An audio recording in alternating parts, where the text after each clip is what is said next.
लोकसभा निवडणुका तोंडावर असतानाच राज्यातल्या 4 नगर परिषदांसाठी आज मतमोजणी आहे। सातारा जिल्ह्यात मलकापूरमध्ये 75 ते 80%, रायगड जिल्ह्यातल्या कर्जतमध्ये 78 ते 80% आणि गडचिरोली जिल्ह्यात आरमोरी नगर परिषदेसाठी 65 ते 70% मतदान झालंय। मलकापूर नगर परिषदेच्या 9 प्रभागात 19 जागांसाठी 45 उमेदवार रिंगणात आहेत, तर नगराध्यक्षपदासाठी 2 उमेदवार रिंगणात आहेत। कर्जतच्या नगराध्यक्षपदासाठी राष्ट्रवादी काँग्रेसच्या ॲडव्होकेट प्रतीक्षा लाड आणि सेना भाजपा आरपीआय युतीच्या सुवर्णा जोशी यांच्यात थेट लढत आहे। नगरसेवक पदाच्या 18 जागांसाठी 45 उमेदवार रिंगणात आहेत। आरमोरी नगर परिषदेच्या 17 जागांसाठी आणि नगराध्यक्ष निवडीसाठी मतदान झालं। नगरसेवक आणि नगराध्यक्ष पदाच्या सगळ्या उमेदवारांचं भवितव्य ईव्हीएममध्ये बंद झालंय। मलकापूरमध्ये माजी मुख्यमंत्री पृथ्वीराज चव्हाण आणि कर्जत नगर परिषदेत राष्ट्रवादीचे स्थानिक आमदार सुरेश लाड यांची प्रतिष्ठा पणाला लागली आहे। मलकापूर नगर परिषदेसाठी आज मतमोजणी होती। आपण थेट जाऊयात। आमचे प्रतिनिधी प्रताप नाईक सध्या आपल्या संपर्कात आहेत। प्रताप, आपण पाहतोय आज मलकापूरच्या नगर परिषदेच्या मतमोजणीकडे सगळ्यांचं लक्ष लागलंय। पृथ्वीराज चव्हाण यांची प्रतिष्ठा या निवडणुकीत पणाला लागली आहे।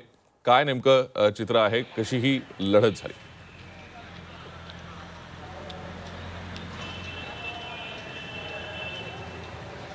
नक्कीच आपण पाहतो की सातारा जिल्ह्यातलं हे मलकापूर नगरपंचायत जे आहे, नगरपालिका जी आहे, या ठिकाणी महत्त्वाच्या लढती आपल्याला पाहायला मिळतात। पृथ्वीराज चव्हाण विरुद्ध अतुल भोसले, विठ्ठल रुक्मिणी मंदिराचे अध्यक्ष, यांच्यामध्ये ही लढत होते की काय, अशा प्रकारचे एकूण चित्र आपल्याला एकूण निवडणुकीच्या काळामध्ये पाहायला मिळालं। आणि त्याच्यामुळेच आपण पाहतो की गेल्या वेळेच्या तुलनेनं 5% मतदानाची टक्केवारी वाढलेली आहे, म्हणजे 82% दरम्यान ही मतदान झालेलं आहे।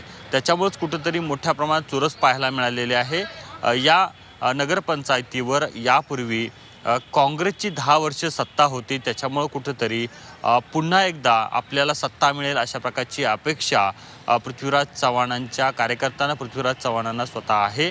दुसरीकडं अतुल भोसलेंनी सुद्धा पूर्णपणे कंबर कसून ही नगरपंचायत जी आहे ती ताब्यात घ्यायचा अशा प्रकारचा निर्णय त्यांनी घेऊन सगळ्या व्यूहरचना आखलेल्या आहेत। अतिशय तुल्यबळ अशा लढती झालेल्या आहेत। पण सगळ्यात महत्त्वाचं असं आहे की ह्या सगळ्या निवडणुकीच्या पार्श्वभूमीवर आगामी लोकसभा असतील किंवा आगामी विधानसभेच्या निवडणुका आहेत त्याच्यावर परिणाम होणार आहे अशा प्रकारचं एकूण चित्र आहे। कारण हा जो मतदारसंघ आहे, मलकापूर हे जे नगरपंचायत आहे ते पृथ्वीराज चव्हाणांच्या कराड दक्षिण विधानसभा मतदारसंघात येतं, त्याच्यामुळे त्याचा परिणाम विधानसभेच्या निवडणुकीवर सुद्धा पडू शकतो।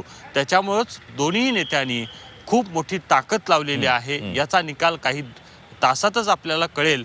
पण एकूणच आपण पाहतो की 19 प्रभागांसाठी या सगळ्या निवडी होत आहेत आणि काही 2 तासातच याचे निकाल आल्यानंतर कुणाच्या बाजूने कल जाईल हे आपल्याला लक्षात येईल।